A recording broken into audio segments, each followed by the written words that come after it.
주님, 이 시간 삶의 무거운 짐을 가지고 나온 심령마다 위로와 평안을 주옵소서.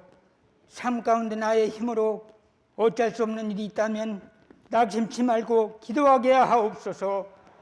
성도들의 육신의 질병과 병든 심령을 치유하시고 연약한 믿음을 굳건하게 하시며 항상 말씀에 붙들려 성령의 능력으로 승리의 삶을 살게 하옵소서. 교회의 머리 되시며 귀한 교회를 사랑하시는 주님, 주님의 크신 계획과 섭리 가운데 110년 전 이곳에 기암교회를 세우시고 수많은 핍박과 혼란 속에서도 지금까지 지켜주시고 진리의 파수꾼의 역할을 감당할 수 있도록 인도해 주심을 감사드립니다. 110년의 역사를 가진 우리 교회가 주님이 주신 영혼 구원의 사명을 감당하기에 부족함이 없는 교회, 강단에서 증거되는 말씀이 생수의 강이 되어 말씀이 살아 역사하는 교회 되게 하옵소서. 아름다운 신앙의 전통을 이어받아 더 바르고 더 건강한 신앙으로 주님 오실 때까지 귀하게 쓰임받는 교회, 이웃과 지역사회를 섬김과 나눔으로 선한 영향력을 끼치며 여호와의 길을 걷는 복된 교회 되게 하옵소서. 주님께서 세우신 당회를 비롯한 모든 기관들이 주님의 뜻을 이루어 부흥케 하시고 주님의 사역을 맡아 목양하시는 담임 목사님께 능력에 능력을 더하시며 함께 동역하는 부목자님에게 부족함이 없는 은혜를 덧입혀 주옵소서.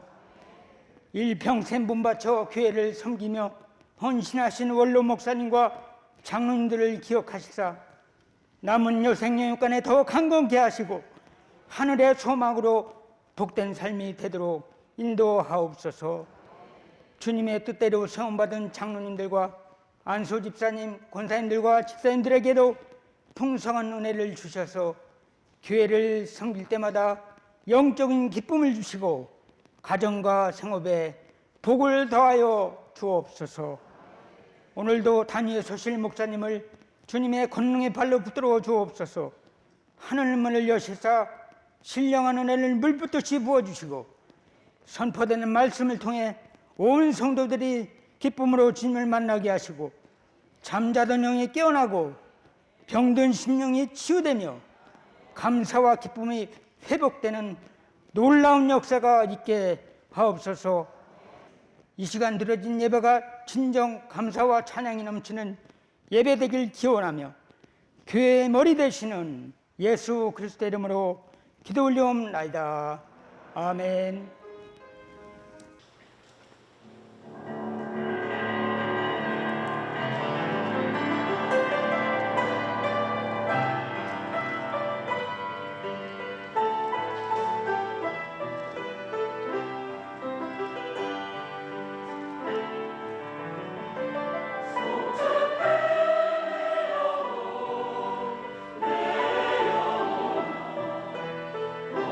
하시니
오늘 말씀의 그 첫 번째로 교회 창립 110주년을 맞아 우리가 하나님께 감사해야 할 그 이유 첫 번째로는 바로 교회는 하나님의 사랑이 머무는 곳이기 때문에 그렇습니다. 바로 하나님의 사랑이 머무는 곳, 바로 교회라고 하는 사실입니다. 먼저 1절 말씀의 설명을 드리면 그의 터전, 곧 하나님의 터전이 성산에 있으며 이렇게 말하고 있습니다.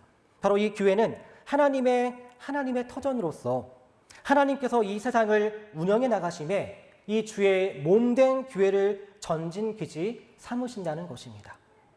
세상의 모든 곳이, 사실은 세상의 모든 곳이 하나님의 영역입니다. 이 지구뿐만 아니라 바로 온 우주, 하나님의 활동하시는, 역사하시는 하나님의 영역입니다. 자, 그러나 그 가운데서도 특별히 시온의 문들을 사랑하시는도다. 바로 하나님이 교회를 사랑하시는 그 이유, 하나님께서는 교회를 도구 삼아 축복의 통로로 삼아 세상 속에서 일하시기 때문에 그렇습니다. 자, 그래서 세상의 다른 곳들과는 또 다른 사랑으로서 하나님은 우리 교회를 사랑하시는 건데요. 그 많은 교회들 중에서도 우리 규암 성결교회가 바로 이 교회가 숱한 위기와 시련 속에서도 꿋꿋이 버티고 버티어 오늘 이렇게 110년 감사 창립 주일 예배를 전교인이 마음을 합하여서 드릴 수 있게 되었다는 그것에 우리는 감사해야 하는 것입니다. 제가 방금 꿋꿋이 버티고 버티오라고 말씀을 드렸습니다. 하나님께서는 교회를 사랑하십니다. 또 지난 110년의 시간 가운데서 무수히 많은 은혜와 사랑으로 우리 교회와 함께 하셨습니다. 자, 그러나 그렇다 하여서 교회가 모든 시련을 다 피해갈 수는 없다는 것입니다. 교회에 시련이 닥쳤을 적에 어떤 교회들은 바로 이 문제를 일으킨 교인들로 인하여 자중질환이 일어나기도 하고 또 시대적인 펀치를 맞아서 이리 맞고 저리 맞는 중에 교회가 소멸되기도 합니다. 여전히 그 교회를 하나님께서는 사랑하셨음에도 불구하고 교회가 안타깝지만 소멸되기도 합니다. 자, 하나님의 사랑하시는 교회인데 교회가 사라진다? 그러면 하나님의 사랑이 교회를 사랑하시는 이 하나님의 그 능력이 모자라서일까요? 제가 지난 새벽 기도회 중에 세상에 완전한 교회는 없으며 완전을 향해 나아가는 교회만 있을 뿐이다 라고 말씀드린 바가 있었죠. 시련을 피해갈 수 없는 교회이지만 하지만 이 교회로서 생존하고자 기도에 몸부림치는 교회, 시대적인 시련과 내부적인 어려움의 상황에서도 적극적이고도 능동적으로 기도하고 또 행함으로써 하나님의 교회로서 생존하고자 몸부림치는 그 교회를 하나님은 더 큰 은혜와 사랑으로 돌보시며 세워나가시는 것입니다. 그런 가운데 우리 규암 성결교회도 숱한 위기와 시련이 있었습니다만 하지만 주의 몸된 교회로서의 우리 교회가 생존하고자 하는 이 위기가 있으면 있을수록 교회에 시련이 있으면 있을수록 더 기도했던 우리 성도님들로 말미암아 더 믿음의 행함으로 나갔던 우리 성도님들로 말미암아 이렇게 우리 교회가 지금까지 유지할 수 있게 되었던 것입니다. 물론 그 과정 속에서는 하나님의 은혜와 사랑이 있었던 것이죠. 바로 이와 같이 먼저는 기도의 본을 보이신 그 예수님을 따라 110년 교회 역사 그 이유를 또한 책임지실 기도의 용사들 또 우리 믿음의 성도들이 우리 과거에 숱한 우리 목회자분들 또 숱한 우리 기도의 용사들 헌신의 용사들이 계셨던 것처럼 이제 110년 그 이후에 우리 교회 역사를 책임져 나갈 수 있는 우리 기도의 용사들, 우리 믿음의 성도들이 우리 규암교회 가운데 더 많이 세워지기를 주님의 이름으로 소망합니다. 과거에 이런 믿음의 선배들이 기도의 용사셨습니다. 네, 이런 분들이 우리 규암교회 기도의 용사셨습니다. 네, 이 같은 우리 믿음의 기도의 용사들, 그분들의 그 발자취를 따라 나가는 그 가운데에서 바로 과거에 묻혀버린 우리 규암 성결교회 기도의 자리가 되어서는 안 될 것입니다. 우리 장로님들, 우리 안수집사님들, 우리 연로하신 권사님들 또 수시로 무시로 기도해 주십시오. 또 우리 젊으신 권사님들, 또 우리 집사님들, 또 우리 다음 세대, 우리 모두가 지금 우리가 해야 할 기도의 그 자리를 우리 연로하신 권사님들께만 맡기지 마시고 기도의 자리로 나오시어 하나님의 사랑, 하나님의 그 마음으로 더 충만한 우리 교회를 만들어 주시기 바랍니다. 전능하신 하나님의 그 능력으로 하나님의 그 마음을 기도함으로써 헤아리며 재림의 그날까지도 힘있게 쓰임받는 하나님의 사랑이 머무는 우리 교회를 만들어 주시기를 간절히 소망합니다. 우리가 또 하나님께 감사해야 할 두 번째 이유, 바로 영혼 구원을 위한 하나님의 전진 기조로서 우리 교회를 사용하시기 때문에 그렇습니다. 바로 이 불신자 구원의 전진 기조로서의 교회임을 우리는 기억하시기 바랍니다. 오늘 말씀 4절 말씀입니다. 나는 라합과 바벨론이 나를 아는 자 중에 있다 말하리라. 보라, 블레셋과 두로와 구스여 이것들도 거기서 났다 하리로다. 아멘. 여기서 나오고 있는 숱한 이방 민족들, 바로 이 이방 민족들이 시온으로부터 났다라고 찬양되어지고 있는 것입니다.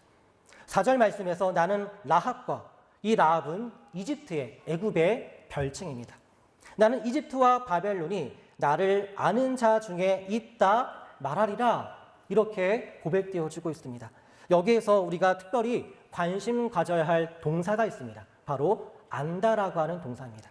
나를 아는 자 중에 있다 말하리라. 내가 아는 지인 가운데, 나와 가까운 지인 가운데 있다 말하리라, 이렇게 이야기되어지고 있는 것입니다. 여기서 이 안다라고 하는 이 동사는 바로 하나님과의 특별한, 하나님과의 각별한 관계가 있을 때 사용되어지는 표현입니다. 우리 한번 사진을 좀 보시겠습니다. 소위 인싸라고 하는 터미네이터의 주인공 아놀드 슈왈츠제너거입니다.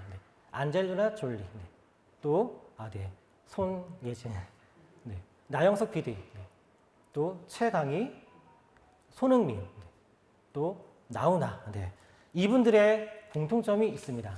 제가 만나본 사람들입니다. 제가 만나본 사람들이고요. 또 이 사람들을 가까이에서 반갑게 악수를 한 적도 있고, 또 만난 적도 있고, 또 얼마간의 시간이 주어져서 이런저런 인생 이야기도 나눠본 바 있습니다. 자, 그런데 혹시라도 우리 성도님들 가운데서 앞서 사진으로 보셨던 저분들 가운데, 소위 인싸라고 하는 저분들 가운데 저분들을 혹시 만나시게 되면 혹시 장윤선 목사님 아시나요? 혹시 장윤선 목사님 기억하시나요? 한번 물어보시기 바랍니다. 물어보시면 그게 누군데요? 라고 아마 대답하실 겁니다. 저는 이분들을 기억하고 있지만, 이분들을 만난 것을 기억하고 있지만, 이분들은 저를 기억하지 못합니다. 그러면 이것이 과연 진정으로 아는 관계라 할 수 있을까요? 나는 그들을 아는데 그들은 나를 모른다. 그가 누군데? 라고 하는 반응을 한다면 그것은 진정으로 안다라고 말할 수 있는 관계가 아닙니다. 여기서 이 성경에서 안다라고 말할 수 있는 이 관계는 서로를 제대로 깊이 아는 것을 말하는 것입니다. 자, 그런데 놀랍게도 오늘 말씀 속에서는 이 수많은 이방 민족들을 가리켜서 하나님과 깊은 관계가 있다라고 시편 87편 말씀에서는 찬양하고 있는 것입니다. 바로 시편 제3권의 시작인 시편 73편 말씀부터 쭉 보시게 되면요, 이제 87편 말씀 이전의 말씀을 보시면 이 이방 민족들에 대해서 굉장히 부정적으로 이야기하고 있습니다. 자, 그런데 이 87편 말씀에서는 바로 이 이방 민족들, 하나님의 백성들, 이스라엘 백성들을 괴롭혔던 이 악당들, 이 빌런들이 이제 이 87편 말씀에서는 하나님과 깊이 알고 있는 관계로서 이야기되어지고 있다는 것. 바로 하나님과 깊은 관계가 있다라고 이야기하고 있는 것은, 이 같은 오늘 말씀은 우리 자막을 보시면서요, 스가랴서 2장 11절 말씀을 함께 읽어볼까요? 그날에 많은 나라가 여호와께 속하여 내 백성이 될 것이요 나는 내 가운데 머물리라. 내가 만군의 여호와께서 나를 내게 보내신 줄 알리라. 네, 그렇습니다. 하나님의 언약 백성들을 괴롭혔던 이 불신자들이, 이 이방 민족들이 하나님께 속하게 되리라고 하는 이 같은 이 말씀을 떠오르게끔 합니다. 부정적으로 언급되었던 이 이방 민족들을 오늘 말씀에서의 이 시온이, 이 세상 속에서의 이 불신자들을 바로 교회가, 하나님의 이 몸된 교회가 품었음을 바로 4절 말씀은 이야기하고 있고, 또 5절과 6절 말씀에서도 말하고 있는 것입니다. 이 불신자들이 하나님을 믿는 신자가 되어져서 바로 이 엄마와 같은 역할을 교회가 하게 되었음을 찬양하고 있는 것입니다. 오늘 5절 말씀입니다. 시온에 대하여 말하기를 이 사람 저 사람이 거기서 났다고 말하리니.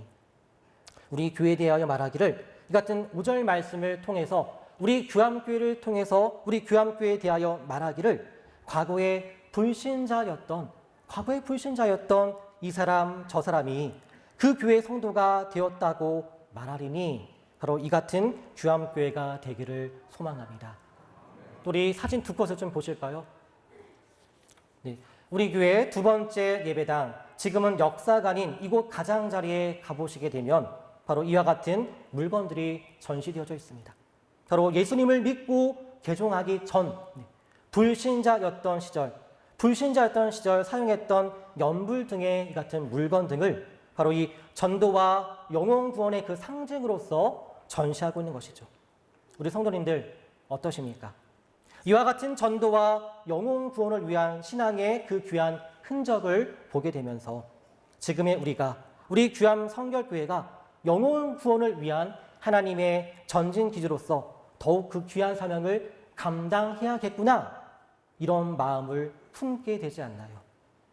하나님의 사랑이 머무는 곳으로서 더욱 기도하는 교회, 하나님의 마음을 헤아리는 교회, 또 그러나 기도했기 때문에 오만해지고 어떤 근거 없는 신앙의 우월감에 빠지는 것이 아니라 기도했기 때문에 더 겸손하게 하나님의 그 마음을 헤아려 영혼 구원을 위한 전초 기지로서 행하여 나가는 바로 교회의 주인 되시는 주님 보시기에 우리 교회 좋은 교회, 또 우리 교회 멋진 교회, 귀암 성결교회가 되기를 간절히 축원합니다. 오늘 말씀 마지막 세 번째입니다. 우리는 교회를 우리 삶의 중심에 두신 하나님께 감사해야 합니다. 바로 우리 삶의 중심으로서 교회를 두셨다는 것입니다. 7절 말씀입니다. 노래하는 자와 뛰어노는 자들이 말하기를 나의 모든 근원이 내게 있다, 바로 시온에 있다 하리로다, 이렇게 고백하고 있습니다. 바로 우리 삶의 중심에 시온, 곧 교회를 하나님께서 두셨습니다. 오늘 말씀 시편 87편 말씀은 바로 시온, 지금으로 보면 주의 몸된 교회가 우리 생활의 중심에 있어야 한다는 것입니다. 이 말은 곧 한 주간의 우리 일상의 그 삶의 무게 중심이 바로 신앙생활, 교회를 중심에 두어야 함을 말하는 것입니다. 어느 저명한 구약학자는 오늘 이 말씀을 두고서 이 교회를 생명의 중심에 하나님께서 두셨다라고까지 해석하기도 합니다. 이렇게 하나님은 하나님과 친밀해진 하나님의 자녀가 된 우리 삶의 그 중심에 하나님과 더 가까이 하기 위해 교회라고 하는 이 같은 신앙 공동체를 우리 가운데 두신 것입니다. 자, 그런데 우리는 얼마나 교회 중심에, 좀 더 구체적으로는 예배당 중심에, 신앙 공동체 중심의 신앙생활, 우리의 일상생활을 하고 있나요? 새벽 기도회, 수요 저녁 기도회를, 또 주일 예배를 너무나도 가벼이 여기고 있지는 않던가요? 우리 공동체의 모임과 행사에 더 많은 관심을 가져야 하지 않을까요? 이토록 우리 일상의 중심이 교회라고 말할 정도로 우리 인생에 교회가 차지하는 비중은 그만큼 크기 때문에 우리는 우리 신앙생활에 좋은 교회를 만나야 하는 것이고, 또 더 좋은 우리 교회를 만들어 가야 하는 것입니다. 이쯤에서 우리가 함께 읽어나가야 할 성경 말씀 한 구절 떠오르지 않습니까? 우리 에베소서 2장 22절의 말씀입니다. 우리 화면을 보시고 함께 읽겠습니다. 너희도 성령 안에서 하나님이 거하실 처소가 되기 위하여 그리스도 예수 안에서 함께 지어져 가느니라. 아멘. 그렇습니다. 함께 만들어 나가는 것입니다. 오늘 말씀을 마무리합니다. 교회는 하나님의 사랑이 머무는 곳입니다. 또한 은혜의 통로가 되는 것입니다. 우리는 교회를 통해 또 하나님께 더 가까이 나아갈 수 있습니다. 교회는 영혼 구원의 전진 기지입니다. 영혼 구원에 힘쓰는 교회라고 하는 것은 단순히 전도 활동만을 열심히 내는 교회가 아닙니다. 바로 영혼을 아끼는 그 사랑, 영혼을 아끼는 그 열정이 있기 때문에 영혼 구원의 전진 기지로 교회는 또 우리 교회 안의 지체 간에 사랑과 섬김과 헌신과 배려의 분위기가 자리 잡게 되는 것입니다. 그렇기 때문에 진정 하나님의 자녀들이라 하면 그 삶의 중심이 하나님을 믿는 신앙 공동체, 교회를 중심으로 생활해야 함을 하나님은 오늘 말씀 가운데 우리에게 교훈하십니다. 이런 교회야말로 오늘 말씀의 제목처럼 하나님이 영광스럽다 하시는 교회 아니겠습니까? 하나님이 영광스럽다 하시는 좋은 교회를 만들어 나가매 우리 중 어느 누구도 방관자가 되지 않기를 원합니다. 내가 참여하는 우리 교회, 또 우리 자녀들이 신앙을 배우고 익혀야 하는 우리 교회가 바로 예수님이 베드로에게 말씀하신 이 같은 천국의 열쇠를 쥔 좋은 교회로서 주님 다시 오실 그날까지 힘있게 교회된 사명을 다하여 나가는 우리 귀암 성결교회 되어짐을 우리 믿음으로 함께 만들어 나갑시다. 할렐루야.